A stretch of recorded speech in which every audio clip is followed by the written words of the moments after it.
What I would say about my last job, I actually like doing it. It's just the people. It was too much bad energy. I was going in there every day, just like, you know what?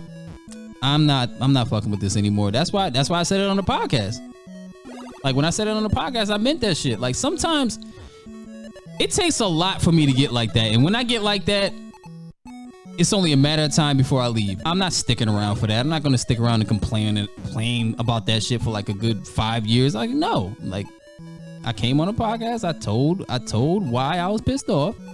I told I got tired of it, and then I left. The crazy thing about it is that it took quicker than I thought to leave. It happened quicker than I thought. So that was kind of like a shock. I was like, oh shit, this is really happening. Like, honestly, the only reason why I even started working here was because of my dad. I ain't want to do that shit at all. I didn't even like it when I first did it. I started liking it after a while because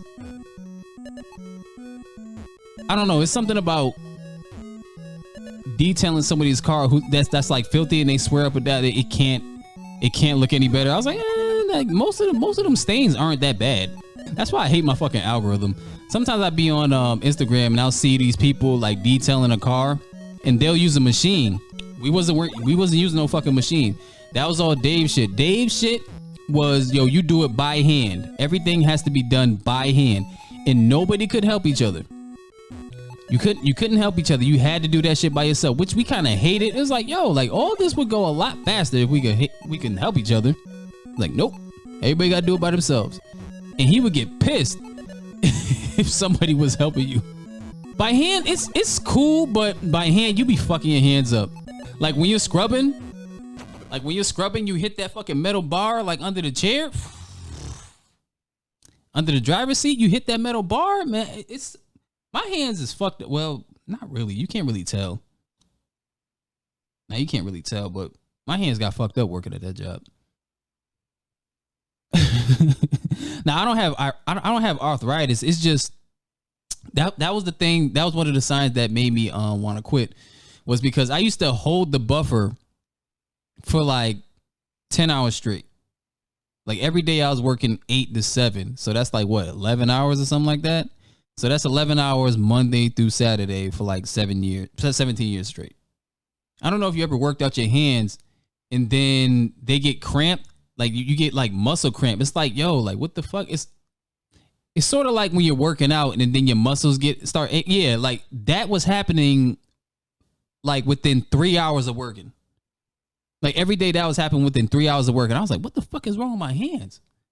I'm like one of those people who believe in like whatever the mind will think, the body will follow. So I was already done with it. It was just that my body was starting to react to the shit. That shit has never happened before. So it was like my mind was already tapped out. So my body was just like, all right, time to go, nigga. So it made it easier. I'm just not one of those people to complain for like years and years. Like if I don't like something, I'm leaving immediately. If you ain't mentally there, that eventually your body gonna start fucking up. It's only a matter of time before I leave that shit. That's why I'm not with my daughter's mom. Same thing. I got tired of her keep blaming me for shit I did in the past. Like, yo, you gonna hold me for this shit for the rest of my life? You judge me for some shit I did when I was like 20 years old. I was like, you know what? I'm out.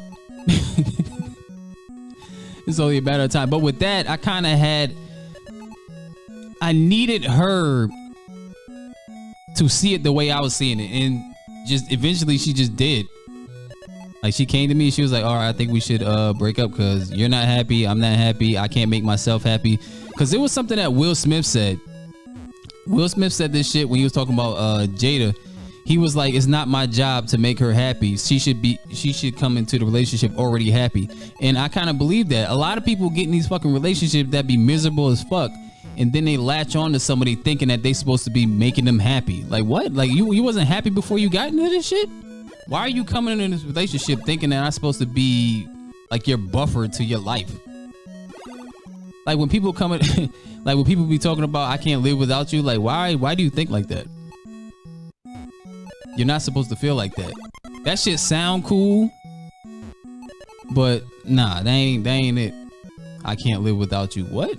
So you have nothing else besides me. Those are the type of people that'll probably kill you.